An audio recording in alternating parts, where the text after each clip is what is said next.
Thanks for joining us here on New Vision TV, and this is the Handshake with me, Lynn Komjisha, where we get to discuss very interesting things. Yeah, you won't get tired of me hearing that, I hope, because that is exactly what we're looking at.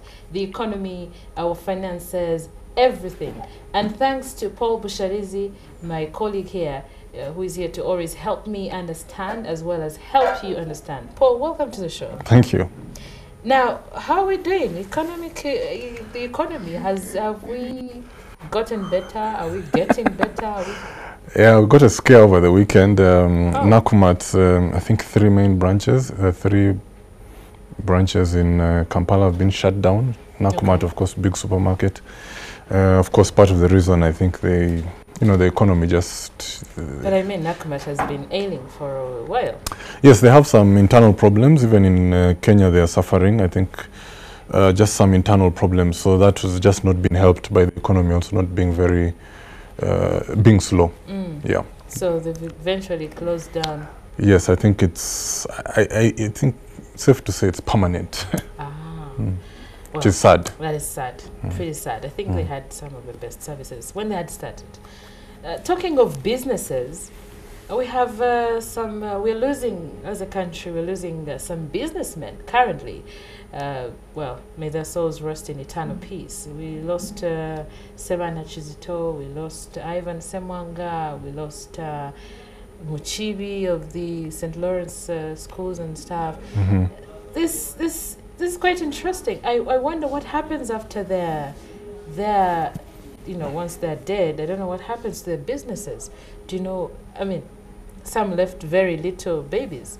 Well, I don't know about the babies, but the trend has been that the businesses don't survive, unfortunately. The death of the founder many times. There's a statistic a few years ago that there's only one indigenous business that has transcended a generation, moved from the founder to the next generation of Uganda in 50 years of independence or things like that. So it's a sad thing. What would normally happen, inevitably the founder dies and the business goes down the tubes, kind of literally with him. So what causes that? I think it is generally that the way we do business is, can we say, very rudimentary. By rudimentary, what do you mean? We start businesses to support our lifestyle, to support ourselves. Okay. And as a result, because your vision of the business is that small, I mean, you can only eat so much food, you can only live in so many houses, you can even only know so many women. So, the vision of the business doesn't expand beyond my needs, and even maybe a bit to my family's needs. Okay. And as a result, then you don't create systems. Building systems in the business is not a priority. Systems are important because it means that if something happens to the founder, the people who are there can just continue, because there's their processes that are not unique to the founder. But our businesses, if the founder is not there, money will not be paid, things will not be bought, and so when they pass on many times, inevitably, the center can't hold and it just collapses, which is sad, but it's the reality. So how best can people learn from this? I mean, I think it starts with the vision of the founder. The bigger you want to be, the more systematic you have to be.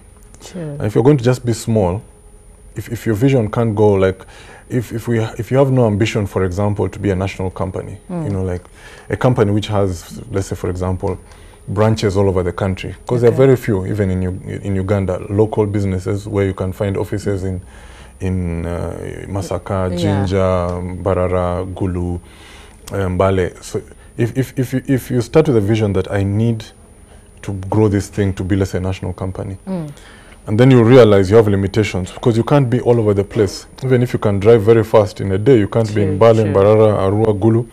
So that means you've got to put systems in place which will be manned by people.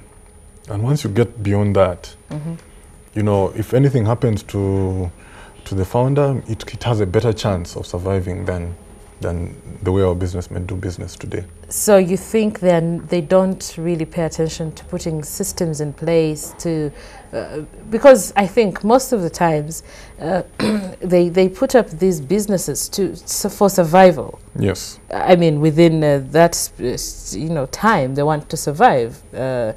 Most of them actually, I've noticed most of the businessmen have not actually gone beyond senior 6, most of them. I'm sorry to say, but this is something that we have. Well, but it doesn't. I wouldn't.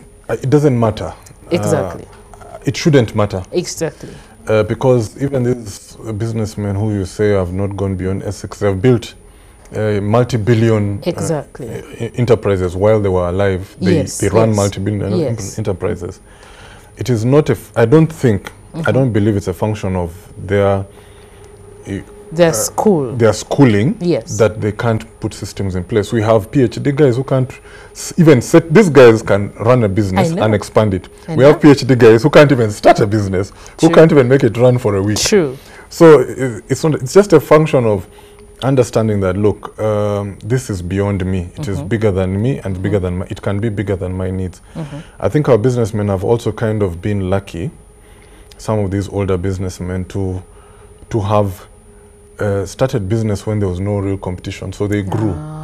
Now, with the entrance of multinationals and the opening of the East African community, which brings in Kenyan businessmen, that is going to have to change. So they're going to be forced to be systematic if they're going to survive. So it all matters that you have systems in place, which you can pass on, because you can pass on. Yes.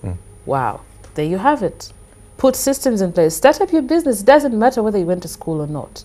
What matters is put up your business, put systems in place so that even after you're gone, your legacy lives on. Thanks for watching The Handshake here with me, Lynn Komsha, and Paul Bushalizi. Thank you, Paul. Thank you, Lynn.